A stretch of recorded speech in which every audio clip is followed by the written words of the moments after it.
এই মুহূর্তে বঙ্গবন্ধু জাতীয় স্টেডিয়ামে জাতির পিতার প্রতিকৃতি আমরা দেখতে পাচ্ছি, যার নামে এই স্টেডিয়ামটির নামকরণ, এবং সেটি আপনারা দেখতে পাচ্ছেন। এবং এই স্টেডিয়ামের বিভিন্ন অংশ আমরা দেখাচ্ছি, গ্যালারিটা। এবং একটা বিষয় দেখে খুব অবাক হলাম যে এখানে একটা সাইডে, অর্থাৎ পল্টন প্রান্তের একটা সাইডে কিন্তু সবজির চাষ, এখানে সবজির চাষ হচ্ছে। কে চাষ করেছে বা কারা চাষ করেছে এটা বলতে পারবো না, তবে এখানে লাউ গাছ এবং কুমড়া গাছ দেখতে পাচ্ছি, যেটা গ্রাম বাংলার ফসল।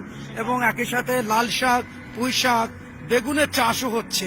অদ্ভুত ঘটনা, পৃথিবীর কোনো ইন্টারন্যাশনাল স্টেডিয়ামে এরকম সবজির চাষ হয় কিনা সেটা অবশ্য আমাদের জানা নেই। এখানে টমেটোর গাছটা দেখতে পাচ্ছি, টুকি টুকি অর্থাৎ কুটি কুটি টমেটো এখানে ধরেছে, সেটাও আপনাদেরকে দেখাচ্ছে। এবং এখানে মূলার চাষ, মূলার চাষ রয়েছে, লাল শাক, সবুজ শাক, অর্থাৎ দেশীয় যে সবজি সেটাও কিন্তু আমরা দেখতে পাচ্ছি।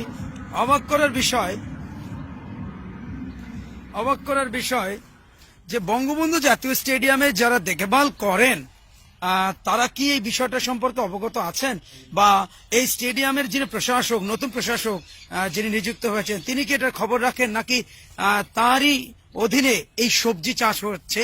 এবং এই সবজি চাষ এই স্টেডিয়ামের ভাবমূর্তি কি বাড়াচ্ছে নাকি কমাচ্ছে, সেটা অবশ্য আমাদের বোধগম্য নয়।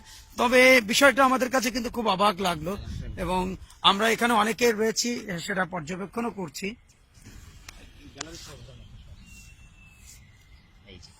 কথা বলবেন, আপনি তো ভয় পান না? ভয় পান ভয়েরও না, সাহস। আর এটা কার সমাজের বিরুদ্ধে